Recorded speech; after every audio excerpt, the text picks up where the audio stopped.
The newest addition to the Processors channel, Meat & Poultry Perspectives, is the latest video series produced by Meat & Poultry magazine and hosted by MEAT+POULTRY.com. In each bi-weekly segment, we'll bring online subscribers video-based exclusive interviews with industry icons and subject matter experts.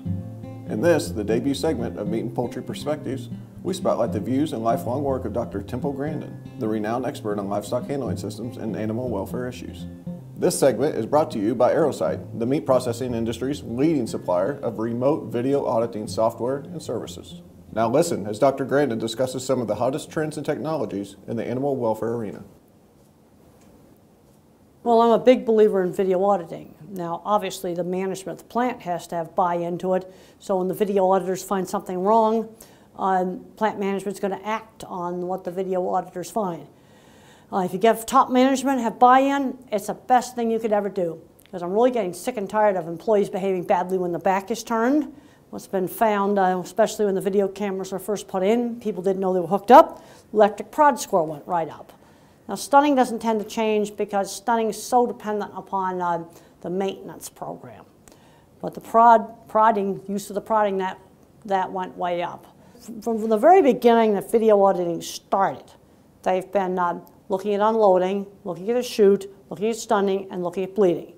Now some of the new advancements after all the bad videos came out is on the truck unloading. The old way was just to look at the cattle coming out. Now they're pointing the camera so they can see up the truck, see inside the truck and see what's happening, look at the cows that would be in the suspect pen, looking at more parts of the yard.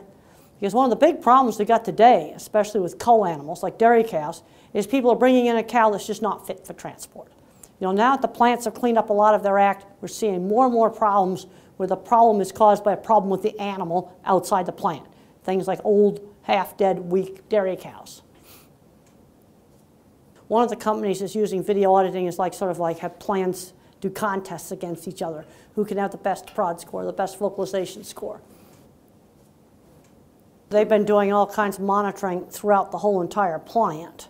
And they've got yield improvements. Let's look at things, procedures such as knife sterilization.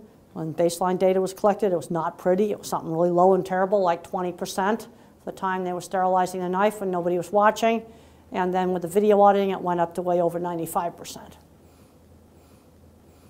Well, very definitely, because you've got video there and you could show people doing things really right. Okay, manager could get together and show the video and say, well, here you're doing it really right. You used the point of balance. You really knew how to move the animals. That's doing it right. They also can show doing things wrong. You see in some of the big companies that have more than one plant, they could show another plant how to do things right.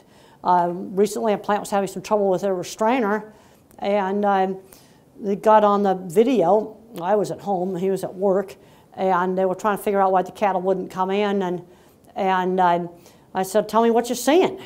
It turned out that maybe they were running the restrainer too fast. And he could just tell me what he was seeing right there in real time. To do that out in the plant would have been hard because it was so noisy that also he wasn't at the plant at the time. Well, they're looking at things like, okay, right now you're having live auditors look at a small snippet, maybe 25 cattle at random intervals throughout the day for stunning. Well, now they might go to an artificial intelligence system where it learns what good stunning is, and they can look at over 90% of the cattle. Now that doesn't totally replace live people, because you've got to make sure the plant didn't figure out some way to game the system. Mark also discussed having a system built into the electric prod where it would keep track of how much the electric prod was used. Now that's something, again, it has to be verified by live people, because there'll be ways for plants to play around with that, even worse than playing around with the artificial intelligence system. Well, I think that you can use video for a lot of different things. The one advantage to using it in a packing plant is the packing plant's a small area. You can put a camera on the insensibility, a camera on stunning, a camera on the chute, a few cameras in the yards, 6 or 7 cameras at the most. But a farm, let's say you got a big sow farm with several, a couple of thousand sows there, put enough cameras in there to see the whole farm is going to be difficult. Also, you have so many more farms. I mean, you got hundreds of farms in comparison to just a few plants. And so it can get really cost prohibitive compared to doing it at a plant.